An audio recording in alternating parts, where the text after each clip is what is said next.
하나님의 말씀 열왕기상 17장 8절에서 16절까지 합독을 하도록 하겠습니다.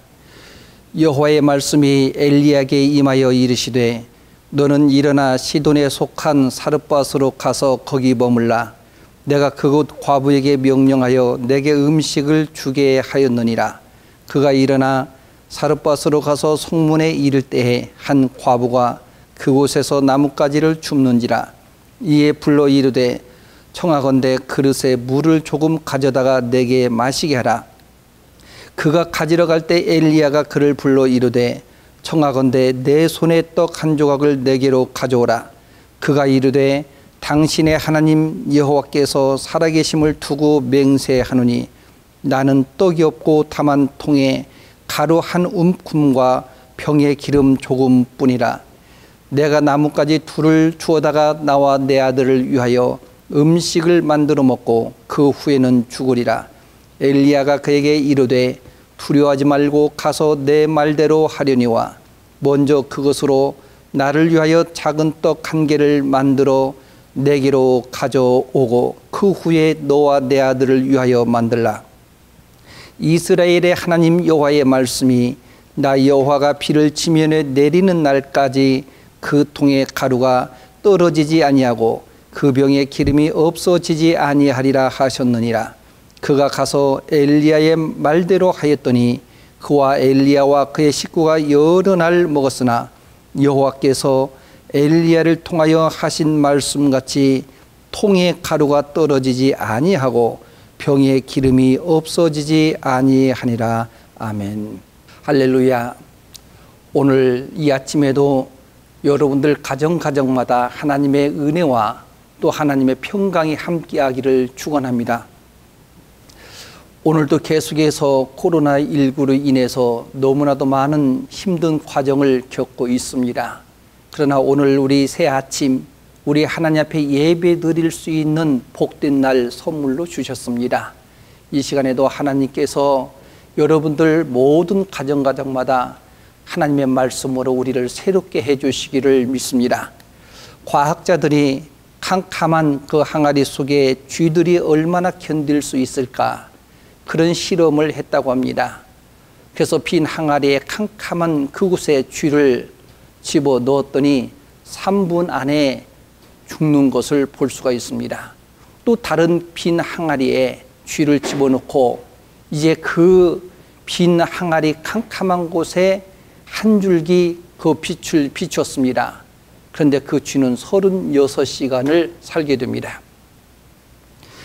오늘 이 쥐를 실험을 통해서 결론은 3분 안에 죽었던 그 쥐는 결국 체력이 떨어져서 죽은 것이 아니라 그 빈 항아리 캄캄한 곳에 빠져나갈 수 없다고 생각이 되어지기 때문에 결국에 절망적으로 죽은 겁니다.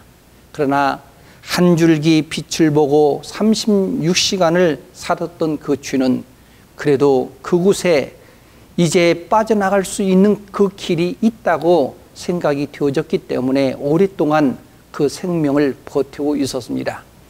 우리 인간도 마찬가지로 소망이 없으면 절망에 빠지고 쉽게 무너질 수밖에 없습니다.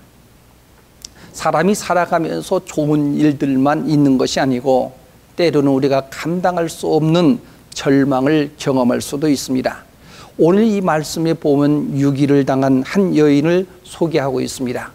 당시 이스라엘 왕국에는 가장 악한 아합 왕이 통치를 하고 있었습니다. 그 당시의 백성들은 바알의 신앙을 섬기는 그런 환경 속에서 이제 이 아합이 아주 백성들을 정말 악하게 통치를 해왔습니다.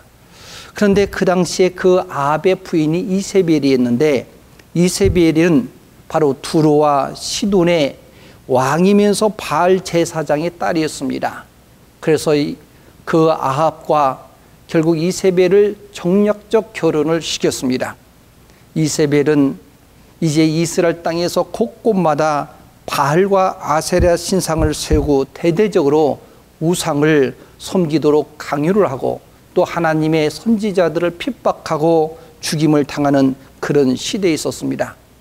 우상을 섬기는 나라, 결국 하나님께서 예고한 대로 그 3년 6개월 동안 극심한 가뭄이 찾아왔습니다.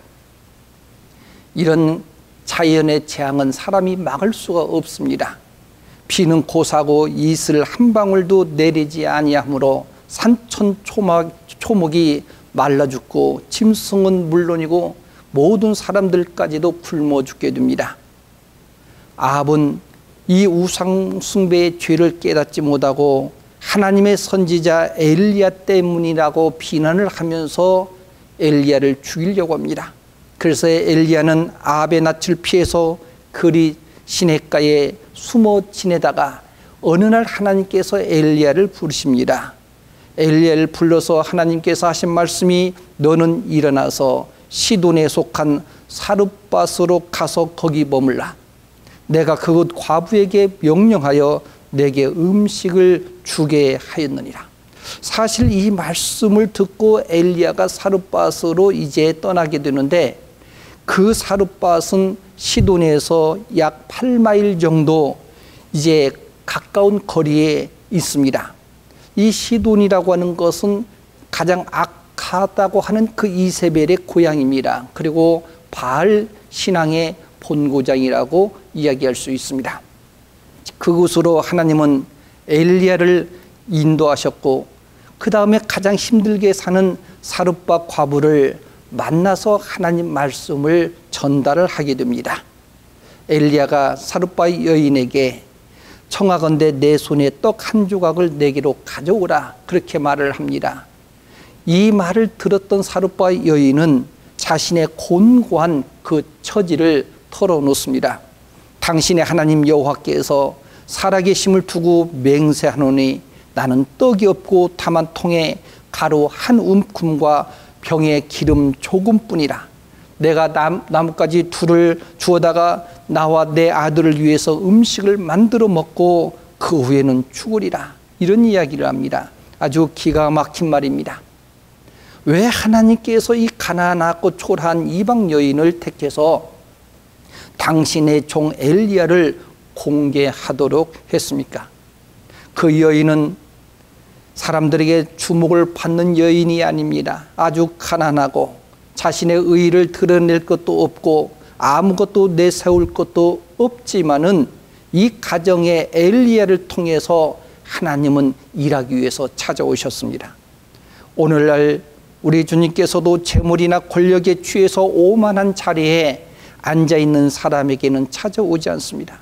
오늘 우리에게 주신 이 메시지는 하나님의 관심이 우리의 관심이 되어야 합니다. 이 여인에게는 세상에서 흔한 그 떡 한 조각을 아주 소중하게 여겼습니다. 이 여인에게는 떡 한 조각, 밀가루 한 움큼이 결국 자기 생명처럼 여겼습니다. 자신이 살기 위해서는 마지막까지 붙들어야 되고 포기해서는 안 될 그런 떡 한 조각들입니다. 그런데 그것을 사르밧 여인에게 포기하라고 합니다. 엘리야가 그 여인에게 말합니다. 두려워하지 말고 가서 내 말대로 하려니와 먼저 그것으로 나를 위해서 작은 떡 한 개를 만들어 내게로 가져오고 그 후에 너와 내 아들을 위해서 만들라. 사실은 떡 한 조각을 만들 수 있는 그런 재료가 있습니다. 그런데 만약 그 엘리야를 위해서 떡을 만들어주면 사르밧 여인과 아들은 굶주려 죽게 됩니다. 그런데 엘리야는 그것을 요구하는 겁니다. 두려워하지 말고 나를 위해서 작은 떡 한 개를 만들어 오라. 그러면 이스라엘 하나님 여호와의 말씀이 여호와가 비를 지면에 내리는 날까지 그 통에 가루가 떨어지지 아니하고 그 병에 기름이 없어지지 아니하리라 하셨느니라. 그 하나님의 말씀을 전달합니다. 사실 엘리야의 그 말은 상식 밖의 이야기라고 볼 수가 있습니다. 아니 부자에게 찾아가서 이런 말을 한다면 이해가 될 수 있지만 지금 식량이 다 떨어져서 한 끼밖에 남지 않는 이 여인에게 양식을 요구한다고 하는 것은 우리는 도저히 이해할 수가 없습니다. 마치 노숙자에게 찾아가서 그 한 끼 먹을 걸 달라고 이야기하는 것과 똑같습니다.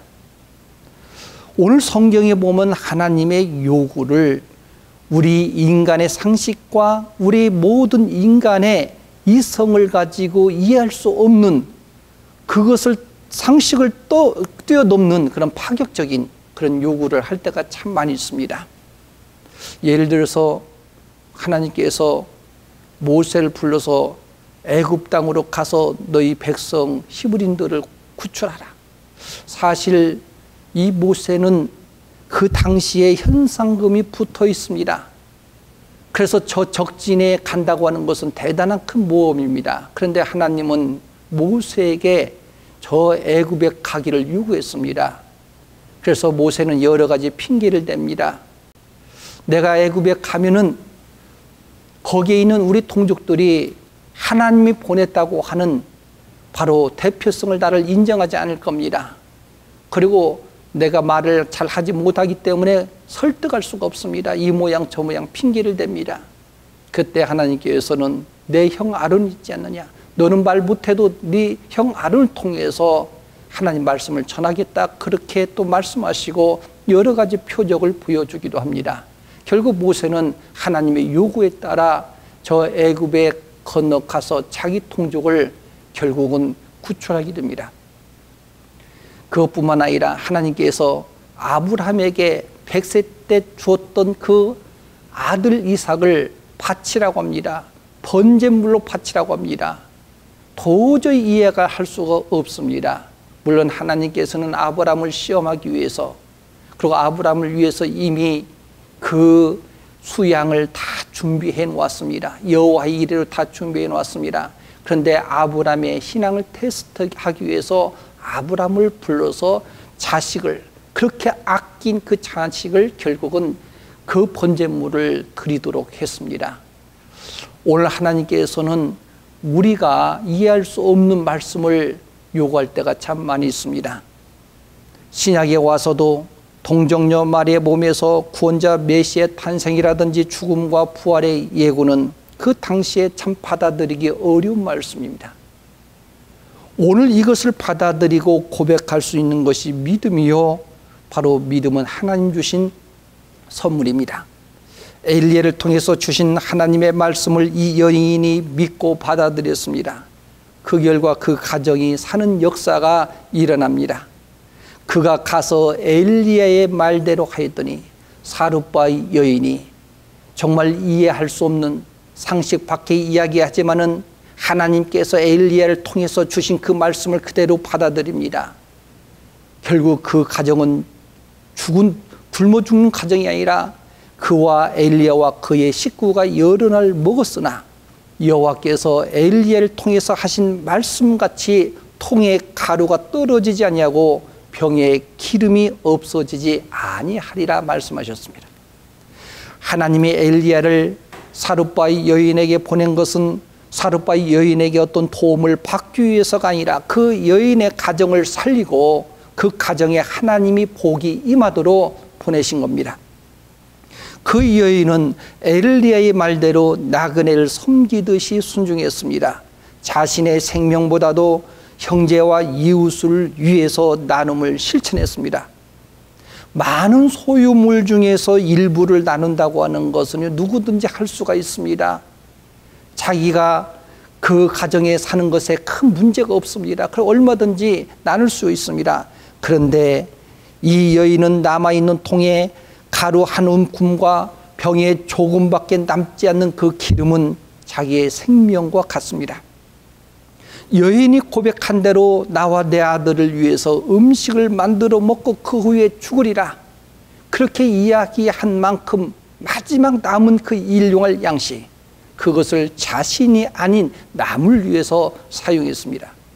만약에 저희 집이 여인과 같은 상황이 됐을 때 엘리야가 저희 집에 찾아와서 여인에게 한 것처럼 저에게 요구했더라면 과연 이 여인처럼 내가 그렇게 결단할 수 있었을까? 아마 저는 저희 가족부터 살리고자 하는 그런 부성애, 모성애가 작동되지 않겠는가, 그런 부분들을 한번 느껴보았습니다. 우리는 포기할 많은 것 중에 한 가지 포기는 쉽게 할 수가 있습니다. 그런데 포기할 것 한 가지밖에 남지 않았을 때 그 한 가지 포기는 쉽지 않습니다. 주님이 2뎁돈을 연보로 드린 그 여인을 자신의 생활비 전부를 드렸노라고 하면서 칭찬을 해 주셨습니다. 액수는 적지만 그 돈은 그의 삶에 있어서 전부였습니다. 사룻바 여인도 떡 한 조각을 만들 수 있는 가루 한 움큼이 결국 그의 삶의 전부였습니다. 이것을 자기 가족을 위해서 사용하는 것을 포기했습니다. 엘리야를 위해서 사용했습니다. 저는 이 말씀을 통해서 우리 예수님을 생각을 해보았습니다. 우리 예수님께서도 마지막 생명을 다할 때까지 우리 죄를 위해서 자신의 모든 것을 다 포기하셨습니다. 마지막에는 십자가에 죽으신 그 사랑을 보여주셨습니다. 평생을 자신의 모든 것을 다 나누셨습니다. 자기 생명도 나누셨습니다. 저희 교회가 이 코로나19로 인해서 온라인 예배를 드리면서 우리 각 나라의 선교사님들을 초청해서 선교지 현황을 듣고 같이 기도하는 시간을 갖습니다. 교회에서는 공예배를 드린다면 선교사님들을 온라인을 통해서 초청하기가 쉽지 않습니다. 그런데 우리 매일 주일 예배와 금요일 예배에 각 나라의 선교사님들을 그렇게 온라인으로 초청해서 이야기를 나누다 보니까 선교지에도 우리가 현재 겪고 있는 것처럼 코로나19로 인해서 너무 힘든 이야기를 듣게 됩니다. 선교지에서 한국으로 귀국하는 것을 포기한 자들이 많이 있습니다. 하늘과 땅이 다 막혀서 꼼짝 못하고 그 현지인들과 함께 고난을 나누게 되는 그런 이야기입니다. 그래서 선교사님들과 함께 정말 그 기도의 제목을 놓고 우리가 부르짖고 기도했습니다. 살아가는 성도 여러분, 믿음이라고 하는 것은 한계를 인정하고 무한한 능력을 가진 하나님께 자신을 던지는 것이 믿음입니다. 하나님을 붙들기 위해서 자기 포기가 있어야 됩니다. 이 여인이 한 끼 먹을 가루 한 움큼을 붙잡았다면 그 가정에는 한 끼 먹고 그 인생은 끝났을지도 모릅니다. 어떤 변화도 일어날 수가 없습니다. 성경에 보면 오병이어 기적 사건이 있습니다. 어린아이가 한 끼 먹을 보리떡 5개와 물고기 2마리를 우리 예수님께 드렸습니다. 그때 예수님께서 그걸 가지고 축사 기도하신 다음에 그것을 나누도록 했습니다. 나누는 순간에 5,000명을 먹이고도 12광주리가 남았습니다. 무엇을 말씀하고 있습니까? 주님의 이름으로 나눌 때 기적이 찾아옵니다. 주님의 이름으로 나눌 때 변화가 찾아옵니다. 자신의 인생을 주님께 드릴 때 수많은 생명을 살려낼 수가 있습니다. 우리 한국의 과거에 IMF가 터졌을 때 소수의 사람들이 기부 운동을 시작했는데 나중에는 국민의 운동으로 확산이 되면서 민족의 어려움을 극복한 사례들이 있습니다. 주님이 가르쳐 주신 기도 중에 일용할 양식이 나옵니다. 우리 자신들은 일용할 양식이 해결됐기 때문에 이 기도를 하지 않는 것이 아니라 전 세계를 향해서 하나님 저들에게도 일용할 양식을 주옵소서 그런 기도를 하라고 주님이 가르쳐 주셨습니다. 지금 지구촌에는 굶주린 자들이 너무 많이 있습니다.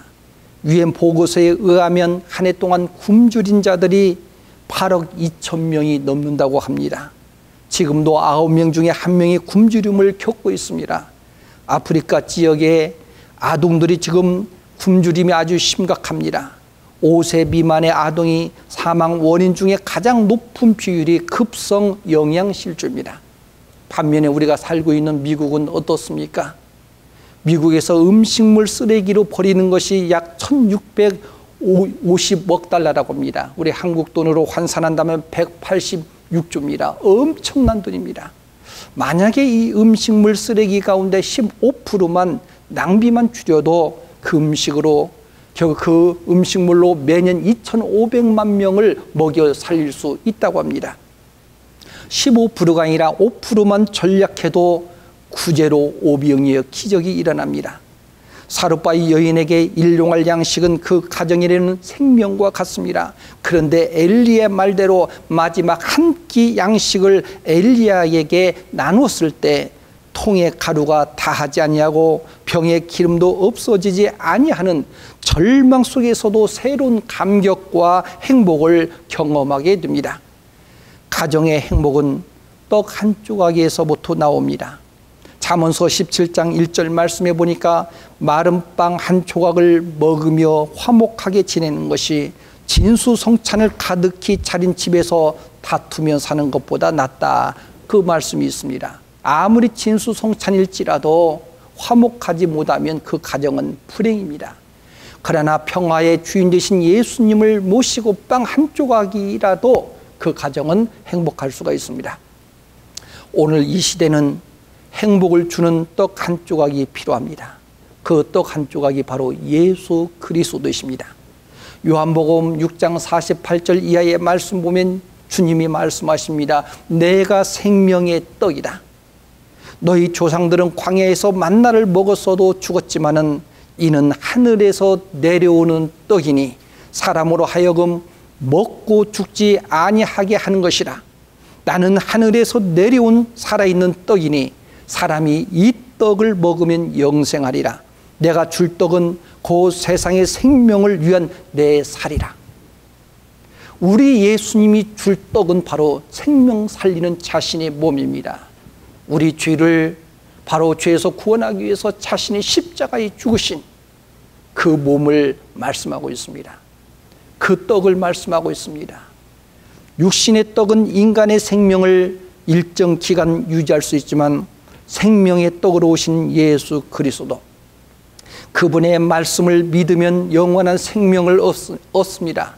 사르바 여인은 굶주림 속에서도 엘리야를 통해서 하나님 주신 그 말씀의 떡을 공급받고 그 말씀대로 받아들였습니다. 건강한 가정을 연구한 커렌이 행복한 가정의 비결이 무엇일까 연구를 했습니다. 전문가 500여 명을 초청해서 설문조사를 했습니다.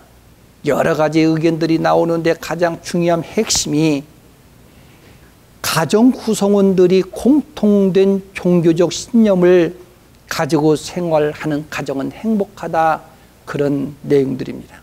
다시 말해서 온 가족이 하나님을 경외하는 것이야말로 최고의 행복입니다. 잠언서 14장 26절 말씀 보니까 주님을 경외하면 강한 믿음이 생기고 그 자식들에게는 피는 차가 됩니다. 시편 127편 1절 말씀에 보니까 주님께서 집을 세우지 아니하시면 집을 세우는 자의 수고가 헛되고 주님께서 성을 지키지 아니하시면 파수꾼의 깨어있음이 헛된 일이다. 가정을 지켜주시고 성을 지켜주신 분이 바로 우리 주님이십니다. 아무리 파수꾼을 세우고 아무리 군사력을 다 동원해도 결국 그 성을 지킬 수 없습니다. 하나님이 지켜주셔야 됩니다. 코로나19가 전 세계 지금 몰려옵니다. 그걸 막아낼 수가 없습니다. 의사도 막지 못하고 오늘날 어떤 물력으로도 막을 수 없고 군사력으로도 막을 수 없는 이런 문제, 하나님께서 가정을 지켜주셔야 됩니다. 그래서 가정의 주인 되신 하나님을 모셔야 됩니다. 예수님을 구주로 온전히 우리가 모시고 살 때 희망이 있습니다. 세계 미래학회가 발행하는 미래 예측 전문지에 21세기의 가족을 그렇게 설명합니다. 전통적 가족 기능이 변화되어져서 새로운 가족의 형태가 만들어지는데 그 예로 장기 동거 후에 결혼을 하게 된다는 겁니다. 살아보고 오랫동안 살아보고 이제는 마음이 맞으면 그때 결혼을 한다는 것입니다. 그리고 혼합 가정들이 생기고 동성애 가정들이 더욱더 많아질 것을 예고하고 있습니다. 다시 말해서 복잡한 가정의 형태들이 생겨납니다. 미국의 경제학자 갈브레이스는 이렇게 말합니다. 앞으로 인공지능을 가진 기계로부터 새로운 형태의 생명체가 탄생할 것을 말하고 있습니다. 부부간의 출산은 정자와 난자, 은행을 이용을 해서 이제는 아이가 탄생하게 되어지는, 그래서 앞으로 미래의 문제가 가정의 문제다, 그렇게 이야기합니다. 심각할 그런 가정의 문제. 사이버 인간이 출현해서 사이버 부부가 생기고 사이버 가족이 생깁니다. 네트워킹의 가족이 앞으로 부상하게 됩니다. 예측할 수 없는 인간의 필요에 따라서 새로운 가정들이 탄생하게 됩니다.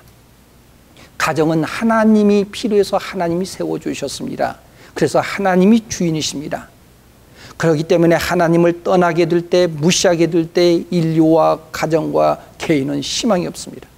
우리는 분명히 기억을 해야 됩니다. 가정을 지킬 수 있는 길은 생명의 떡이신 예수 그리스도이십니다. 그분을 온전히 우리가 주인으로 모셔야 됩니다. 하나님의 도움 없이는 가정은 행복할 수가 없습니다. 비록 떡 한 조각이 남았을지라도 하나님이 함께하는 그 가족은 소망이 있습니다. 지금 코로나19로 인해서 가정들이 너무 힘들어합니다.